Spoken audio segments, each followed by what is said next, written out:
पति, पत्नी और नौकरानी। शीतल और अभिमन्यु की शादी को 5 साल हो चुके थे, लेकिन अभी तक उनका कोई बच्चा नहीं हुआ था। इसकी वजह से शीतल और अभिमन्यु परेशान रहते थे, लेकिन उन दोनों से ज्यादा परेशान थी शीतल की सास, यानी अभिमन्यु की माँ जानकी देवी। जानकी देवी चाहती थी कि जल्दी से जल्दी उनकी गोद में पोता या पोती आ जाए, और इसीलिए वो अपनी बहू शीतल को लेकर एक दिन हॉस्पिटल पहुंची। डॉक्टर मैडम, जरा ठीक से चेक करके बताइए ना।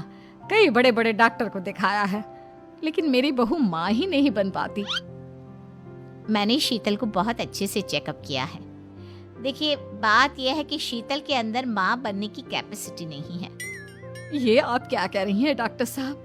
कोई तो इलाज होगा ना, कोई दवाई दे दीजिए। देखिए, कुछ प्रॉब्लम ऐसी होती है जिनका कोई ट्रीटमेंट नहीं होता। आई एम सॉरी टू से, लेकिन शीतल कभी माँ नहीं बन सकती, क्योंकि उसके यूट्रस में अंदर से ही कुछ प्रॉब्लम है। घर आने के बाद क्या हुआ माँ?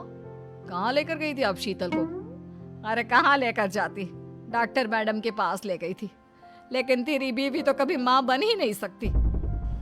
मम्मी जी, इसमें मेरी क्या गलती? अगर अंदर से कोई प्रॉब्लम है तो उसमें मैं भी कुछ नहीं कर सकती। जानती हूँ, ये बात डॉक्टर के मुंह से सुन चुकी हूँ।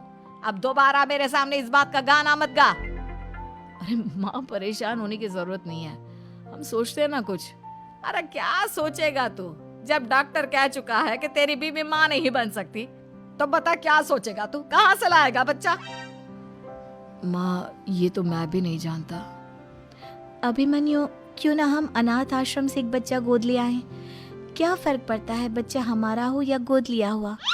हाय, बड़ी बातें बनाने वाली। क्या फर्क पड़ता है? अरे क्यों फर्क नहीं पड़ता? मुझे इस वंश को आगे बढ़ाने के लिए मेरे बेटे का खून चाहिए, किसी दूसरे का नहीं। लेकिन माँ, आप जानती हैं कि ये अब पॉसिबल नहीं है। मैं कुछ नहीं जानती। मैं किसी पराये की औलाद को इस घर में अपना पोता या पोती बन के बढ़ता हुआ नहीं देख सकती। मेरा वंश मेरे बेटे के खून से ही आगे बढ़ेगा। लेकिन मम्मी जी, ऐसा कैसे हो पाएगा? आप अच्छी तरह जानती है ना, मेरा और अभिमन्यु का बच्चा नहीं हो सकता। तो मैं अपने बेटे की दूसरी शादी करवाऊंगी, और अपनी दूसरी बीवी से ये मुझे बच्चा पैदा करके देगा। ये आप क्या कह रही हैं माँ? मैं किसी और से शादी नहीं करने वाला। मेरे रहते हुए आप अभिमन्यु की शादी किसी और से करवाएंगी? मम्मी जी, आप ऐसा कैसे कर सकती हैं? तू बस देखती जा बहू, मैं ऐसा कैसे कर सकती हूँ। कुछ दिनों के बाद, अभिमन्यु, मैंने तेरे लिए लड़की ढूंढ ली है। माँ, मैं आपको कितनी बार समझाऊं, मुझे किसी से शादी नहीं करनी है। पहले मेरी बात सुन।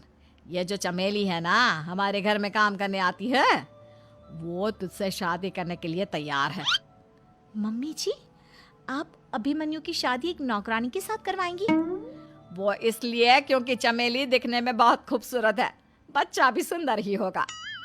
मम्मी जी, लेकिन एक बच्चे के लिए अपने बेटे की शादी नौकरानी के साथ करवाना, क्या ये सही है? अगर अभिमन्यु ने शादी नहीं की ना, तो मैं अपनी जान दे दूंगी। अब देख लो, अगर तुम्हें अपनी माँ की जान प्यारी है तो तुम्हें इस नौकरानी के साथ शादी करनी ही होगी।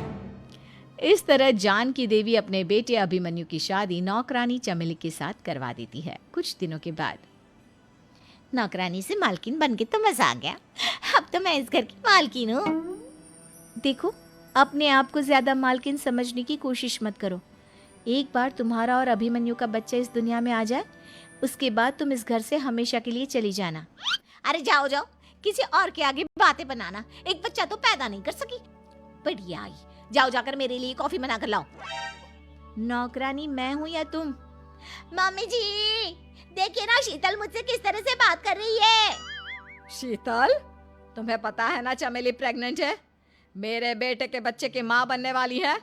वो जैसा कहती है वैसा करो।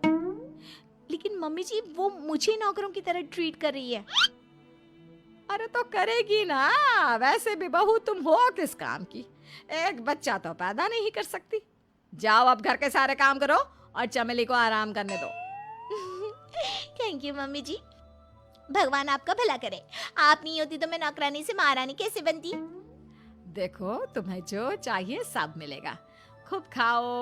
मेरी दोनों बहू का इस घर में स्वागत है। अंदर आ जाओ, तुम दोनों बहुत सुंदर हो, बहुत प्यारी हो। केसरी ऐसा सोचकर अपने मन में सोच रही होती है। अब मेरी दोनों बहू आ गई हैं, इस घर को अच्छे से संभाल लेंगी, जैसे कि मैंने संभाला है। ऊपर से अब ठंड में मुझे काम भी नहीं करना पड़ेगा। जैसा मैंने सोचा था उससे भी बहुत सुंदर है मेरा ससुराल। अपना ससुराल देखकर तो मुझे इतनी खुशी हो रही है कि बस क्या बताऊं। मेरी तो सारी ठंड भी भाग गई। यहाँ तो किसी चीज की कमी ही नहीं है। सच कहूँ तो बहुत सुंदर लग रहा है ससुराल। पहले तो मैंने बहुत गरीबी देखी है, लेकिन ससुराल में किसी चीज की कमी नहीं होगी क्योंकि सब बढ़िया है। दोनों बहू के चेहरे पर मुस्कान थी। तुम दोनों बहुत थक चुकी होगी और तुम्हें ठंड भी लग रही होगी। चलो, मैं तुम्हें तुम्हारे कमरे में छोड़ आती हूँ। उसके बाद तुम्हारी पहली रसोई की रस्म करेंगे। केसरी ऐसा कहकर अपनी दोनों बहू को उनके कमरे में लेकर जाती है, जहाँ दोनों बहू थोड़ी देर आराम करती हैं। कुछ ही देर में केसरी उनके पास आती है और उन्हें पहली रसोई की रस्म के लिए बुलाती है। तुम दोनों ने आराम तो कर ही लिया होगा, चलो पहली रसोई की रस्म भी कर लेते हैं। केसरी ऐसा कहने के बाद दोनों बहू को ठंड में रसोई में छोड़कर बाहर चली जाती है। थोड़ी ही देर में फिर से वो दोबारा आती है। मुझे माफ कर देना, मैं तो तुम्हें सामान निकाल कर देना ही भूल गई, अभी देती हूँ। केसरी रसोई में आकर एक कटोरी लेती है और उसमें 6 चम्मच चीनी डालती है, 2 गिलास दूध निकाल कर रख देती है और साथ में 2 कटोरी चावल निकाल के डोंगे में रख देती है। ये रहा सारा सामान। अब तुम अच्छी सी स्वादिष्ट खीर बनाकर सभी के लिए मीठे में लेकर आ जाना। केसरी इतना कहकर रसोई से बाहर चली जाती है और दोनों बहू एक दूसरे की तरफ देख रही होती है। लगता है माँ जी हमें कुछ ज्यादा ही भली समझ रही हैं। मुझे तो लगता है कि उन्हें ये लग रहा होगा कि हमें खाना बनाना ही नहीं आता। चलो कोई बात नहीं, हम अपने हिसाब से बना लेते हैं। ज्यादा बनाएंगे ताकि रात को खाने को मिल जाए। खाने के बाद कुछ मीठा अच्छा लगता है। इस तरह आराध्या और राधिका दूध चीनी चावल निकाल कर ज्यादा सी खीर बना लेती हैं, जिसके बाद वो खीर परोसकर घर में सभी को देती हैं।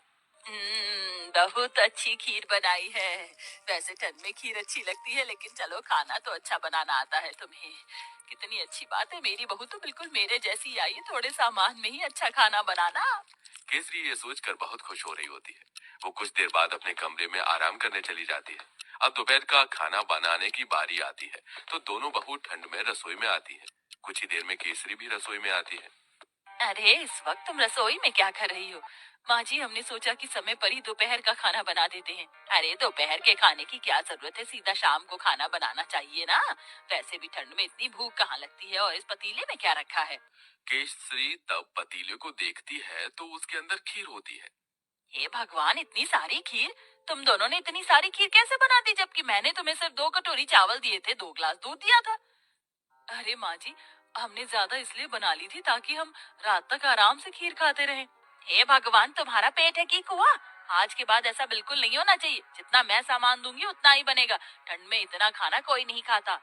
लेकिन माँ जी, लेकिन वेकिन कुछ नहीं। इस घर को चलाना है या घर की बर्बादी करनी है? आज से ही अपने कान में आटा लगा लो, फिर ये गलती नहीं होनी चाहिए। राम राम राम, इतनी सारी खीर देखकर कहीं आज मुझे हार्ट अटैक ही ना आ जाए। ऐसा बोलते बोलते केसरी अपने कमरे में चली जाती है और दोनों बहू ठंड में कांपते हुए एक दूसरे को देखती रह जाती हैं। फिर आती है रात को खाना बनाने की बारी। तो रात को जब खाना बनाने दोनों बहू ठंड से कांपते हुए रसोई में जाती हैं, उनसे पहले वहाँ केसरी मौजूद होती है। उसने पहले ही सब कुछ गिनती करके निकाला होता है।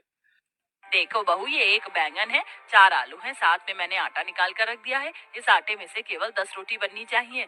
2 मेरी, 4 तुम दोनों की और 4 दोनों मेरे बेटों की। ऐसा कहकर केसरी रसोई में चली जाती है। इस तरह दोनों ही बहू कंजूस सास से बहुत ज्यादा परेशान हो जाती हैं। रोटी बनाते बनाते आखिरी में 10 रोटी के बाद एक लोई रह जाती है। दोनों बहू वो भी बना देती हैं। तो इस बात पर भी केसरी उन्हें खूब सारी बातें सुना रही होती है।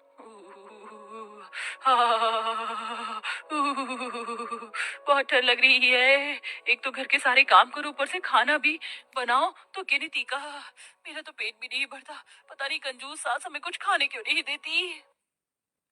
सही बोल रही हो, ऊपर से रसोई में काम करते हुए ठंड लगती है। हमारी सास हमें एक हीटर भी नहीं ला कर दे सकती। वैसे मुझे बहुत जोरों से भूख लगी है। 2 रोटी में मेरा क्या होगा? एक आखिरी में 10 रोटी के बाद एक लोई रह जाती है। दोनों बहू वो भी बना देती हैं।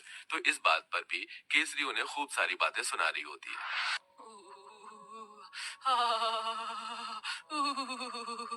बहुत ठंड लग रही है। एक तो घर के सारे काम करो, ऊपर से खाना भी बनाओ तो गिनती का। मेरा तो पेट भी नहीं भरता। पता नहीं कंजूस सास हमें कुछ खाने क्यों नहीं देती।